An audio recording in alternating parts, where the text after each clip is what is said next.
Hello, and thank you for your interest in the Humanities Initiatives Grant Program offered by the National Endowment for the Humanities. My name is Julia Wynn, a Program Officer in the Division of Education Programs and part of the team for this program. Joining me today are my colleagues, Program Analyst Emily Brantley and Program Officer Jinlei Oakst. This webinar is recorded, but we will also be hosting a live Q&A session for the Humanities Initiatives Program on Tuesday, March 4th at 2 p.m. Eastern. You can find the link for this session on the Humanities Initiatives Program pages. We've included links to these program pages in this video's description. This webinar is designed to provide examples and explanation in support of the guidelines, also known as the Notice of Funding Opportunity, or NOFO, available at the program web pages.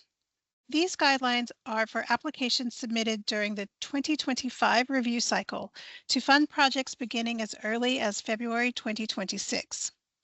Please note that this recording is not a replacement for the specific requirements laid out in the NOFO, and when questions arise, you should first reference that document. I will begin with an overview of the purpose and goals of this program and then move into specific requirements and questions to consider as you develop your application.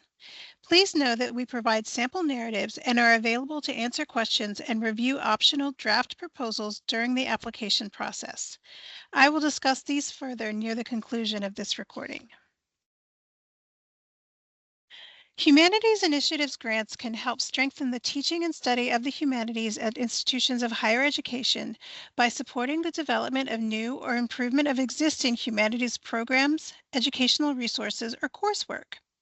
Projects must address a core topic or focused set of themes drawn from humanities areas such as history, philosophy, religion, languages and literatures, or humanities-informed composition and writing skills, to name just a few.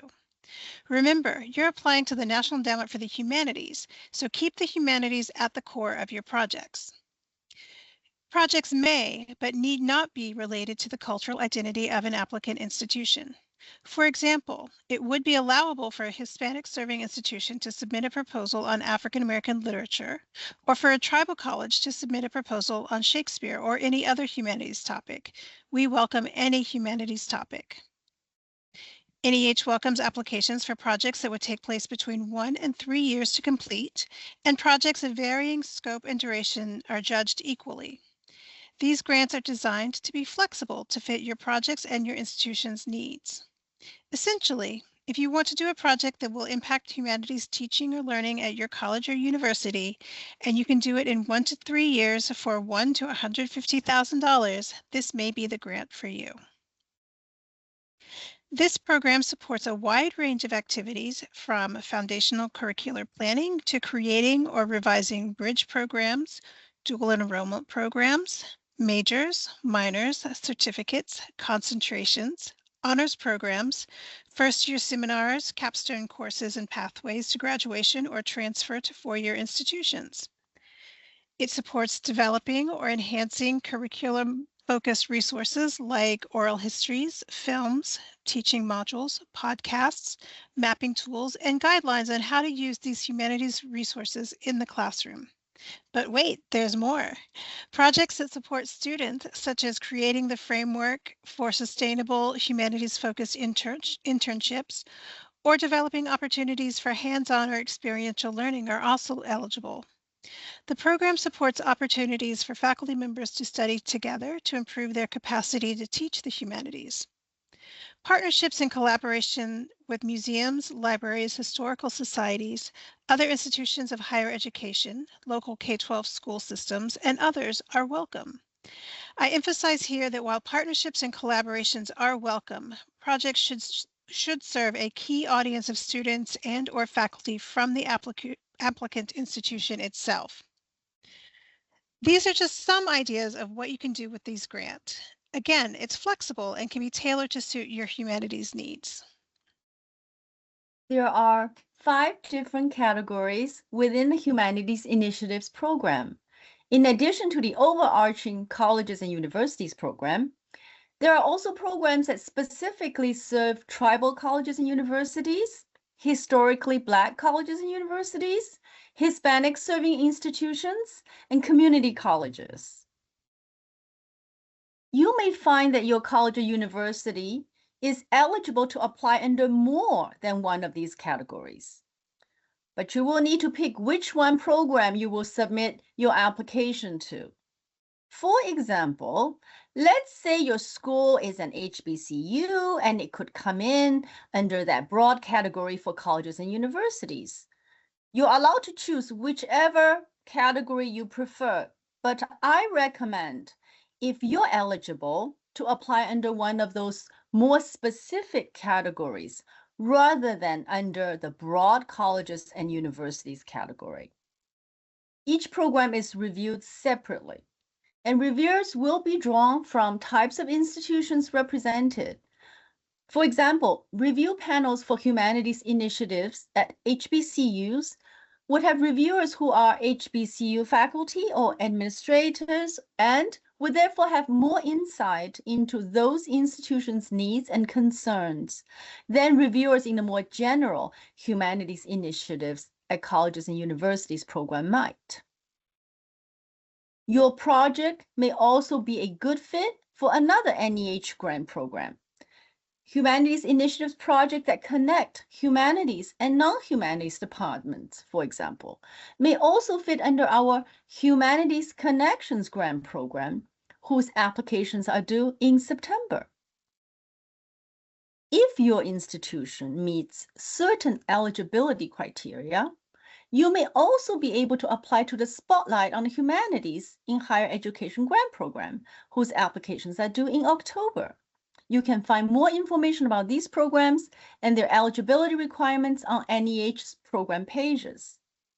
However, because these programs have overlapping review periods, you must choose whether to submit your project to one or the other, because you cannot submit multiple applications to NEH for essentially the same project. If you or your institution want to apply for more than one project, that is absolutely allowed, as long as they're different and unique projects and don't have overlapping costs. There's no limit to how many different applications one institution can submit under this grant opportunity. The key here is that you only submit one application per project.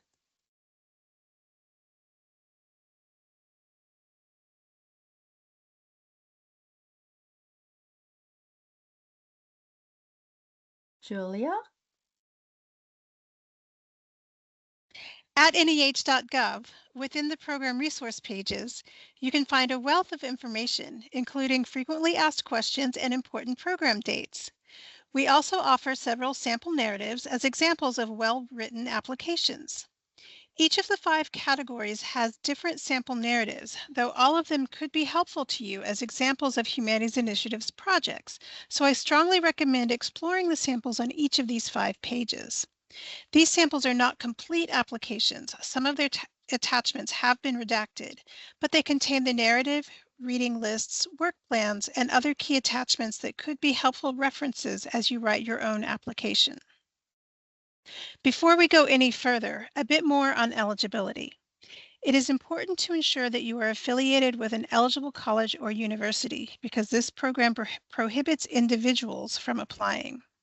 U.S. accredited public or 501c3 private institutions of higher education are eligible to apply, and additional eligibility details for the different program branches are in eligibility information section of the NOFO. Federal, foreign, and for-profit entities are ineligible to apply.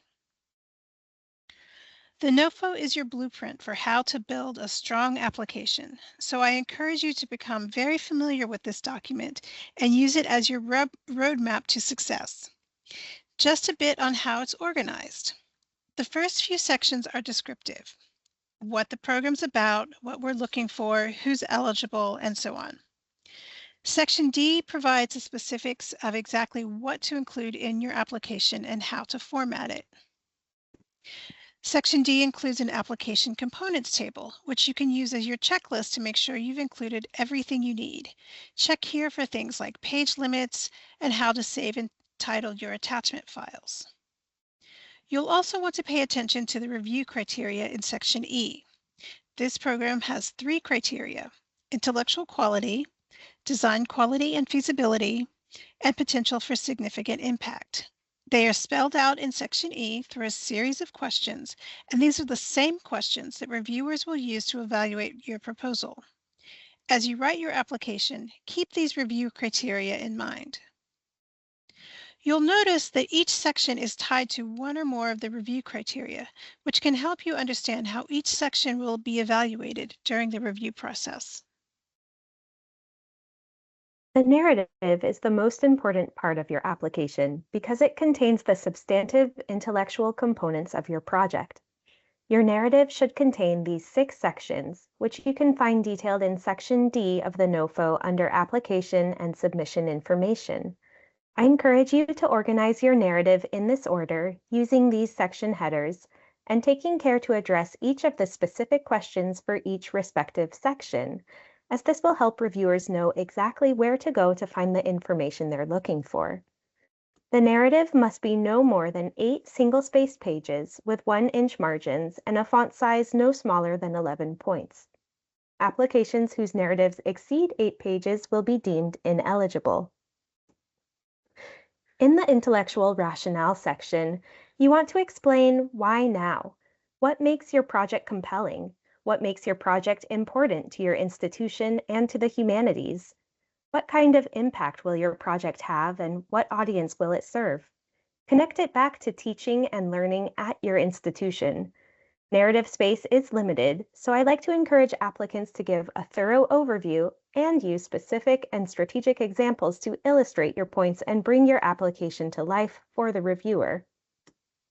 If the intellectual rationale is the why, design and activities is the how. How will you make your project happen? What are the texts and resources that will serve as the foundation for your project? What are you going to do during your project and why? Think of this as a space to summarize and highlight key pieces from your detailed work plan and reading list attachments, contextualizing them within the bigger picture of your narrative. Go beyond a simple schedule or list of readings to explain the rhyme and reason for how your project will unfold and why you've chosen to do it this way. This section is your opportunity to take us inside your project so we can actually see and imagine it unfolding in real life. Attachments 2 and 3 supplement the design and activities section of your narrative. We've added some clarifications to this year's NOFO regarding your reading list, which will detail the readings and resources that inform your project, which can range from books and articles to primary sources, films, databases, and works of art. Your reading list should demonstrate to reviewers what humanities content informs your curriculum or initiative, which could be conceived as a list of texts for course syllabi, resources that will serve as the basis for faculty development, and/or resources that will feature in the project in other ways. Consider orienting reviewers to your reading list by using subheadings and other ways to organize your themes and categories. The intellectual quality of your project relies heavily on the quality of the directors, institutional and visiting scholars, consultants, and contributors involved with your project. Grant funding can be used to bring visiting scholars and experts to your institution, as well as to work with local experts such as museum professionals, library or archive staff, public, oral, and local historians, and others. The resumes attachment is a great place to include additional details about your project team that you cannot fit into the narrative summary, which can take the format of traditional resumes or brief biographies. Resumes for each of the key people on your team are required, and we ask that you condense each resume or bio down to a maximum of 2 pages. This year's NOFO clarifies that you should include resumes for project directors, members of the project team, and any external contributors, such as visiting scholars and consultants. We strongly recommend securing and including letters of commitment from each of the individuals, entities, and programs cited in your proposal. These letters can be informal email exchanges or more formal letters. In all cases, letters that demonstrate familiarity with and strong support for your project are most effective. Some other items to note. 1. Students can be paid for work done on your project, but NEH funds cannot be used for tuition remission or to pay for work done for academic credit. 2. The project directors must be employed by the applicant institution. And 3.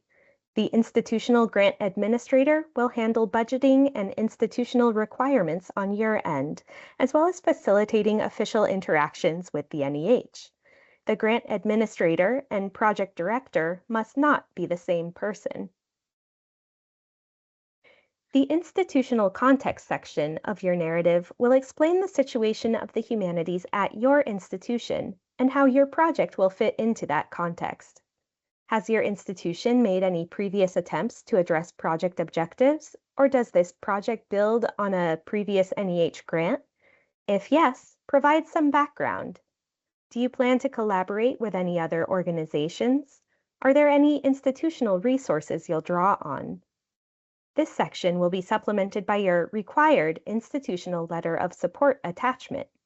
When thinking of who to select to write your letter of institutional support, you want to balance getting the highest ranking academic official possible, say your dean, provost, or president, with having someone who can write a thoughtful and personal letter that demonstrates familiarity with and full-bodied support for your project.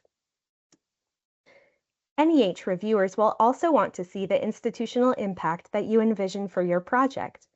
What do you hope to accomplish? How will your project benefit students, faculty, and/or your community? And how will you communicate your successes to others? How can you extend the reach of your project, either at your institution or with a wider audience? And finally, every educator's favorite, evaluation and assessment.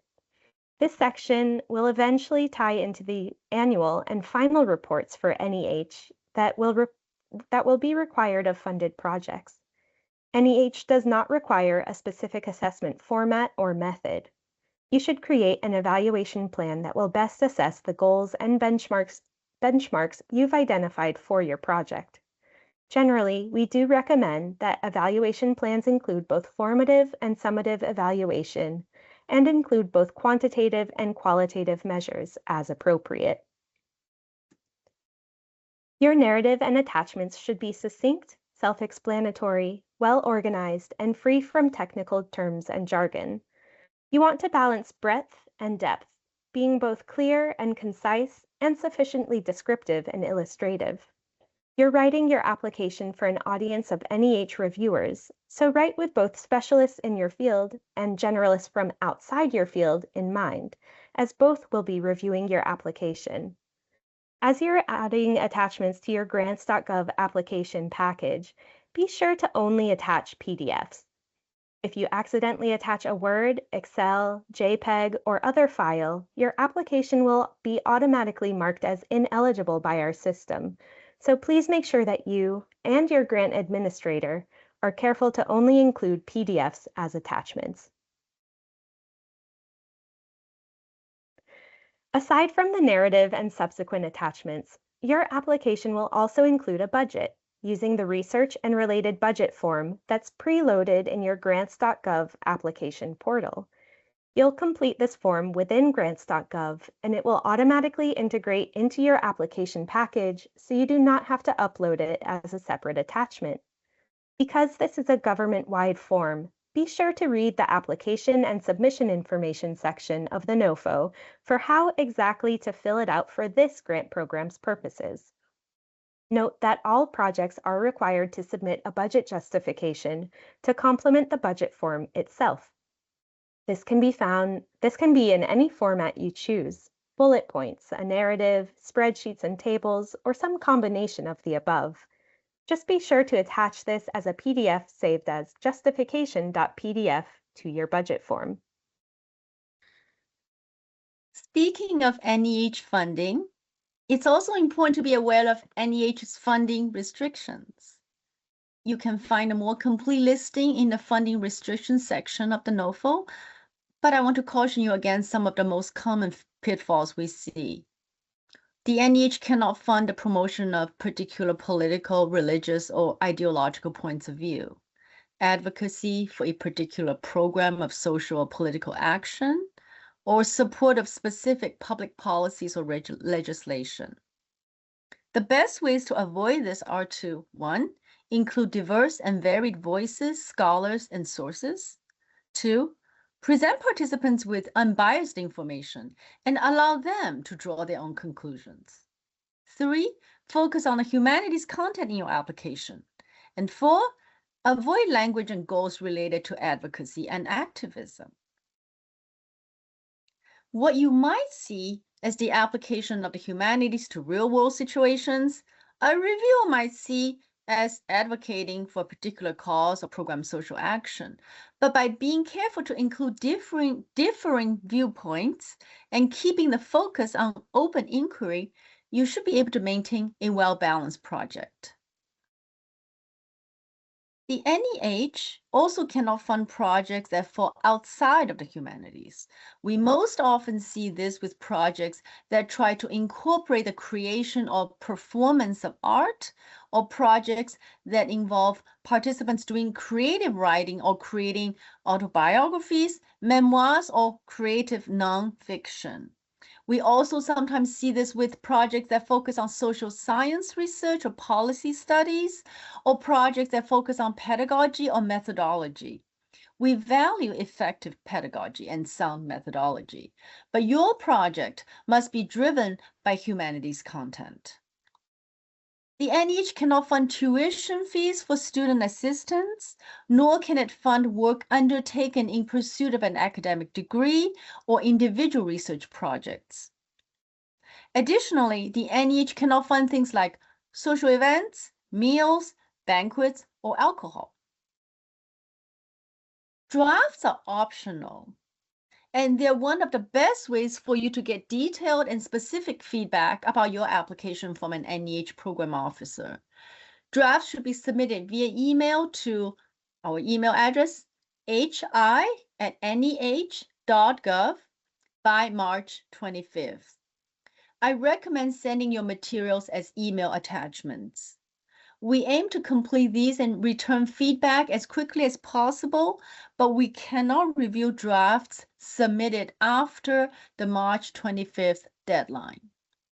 The narrative is generally the most helpful item to submit, but you're welcome to include other attachments like your reading list and work plan, especially if you have a particular question you'd like our program officers to address. If you're struggling to pull together a full narrative in time for the draft deadline, you're also welcome to send a brief summary or outline of your project for more general feedback. If you would prefer to have a phone conversation to answer questions rather than submit a draft, please reach out to schedule a call. Reach out with what you've got. Some feedback is better than no feedback. Of course, the more complete, the more helpful the feedback that can be provided. Final applications are due by 11:59 p.m. Eastern Time on May 6th. Instructions on how to submit your final application via grants.gov are included in the NOFO. Please note, only complete applications submitted through grants.gov by the deadline will be reviewed. Don't wait until the last minute in case of technical issues and to account for processing time to validate in the grants.gov system. It is also a good idea, especially if you're at a larger institution, to check with your institutional grant administrator or your grants office to see if they have an earlier internal deadline you will also need to be aware of. When getting ready to submit your final application, the first step is to ensure that your SAMSAM.gov and login.gov registrations and passwords are current, because NEH will not grant deadline extensions for delayed registration. Registration in these systems can take up to a month to complete, so check on this straight away. Know that applications now access grants.gov using their login.gov credentials. Remember, you are applying as an institution, not as an individual. Your institutional grant administrator or other grant management or sponsored program staff are great contacts for guidance if you're not sure where to find your institution's account information. When you're in grants.gov, be sure to select or have your grant administrator select the appropriate package based on your project type so your application is evaluated appropriately. That is, for example, if you're an HBCU, be sure to select the correct application package for HBCUs instead of the general one for colleges and universities. This is a very common error. So be sure to double check with your grant administrator that you or they have got the correct package for your project. Once you've pressed send, the waiting game begins. Here are a couple deadlines. In August, applications will go to peer review panels for initial review. These panels consist of humanities scholars and past project directors whose input forms the foundation for subsequent recommendations. In November, applications will go before the NEH's National Council on the Humanities. Afterwards, final funding decisions will be made by the NEH chair.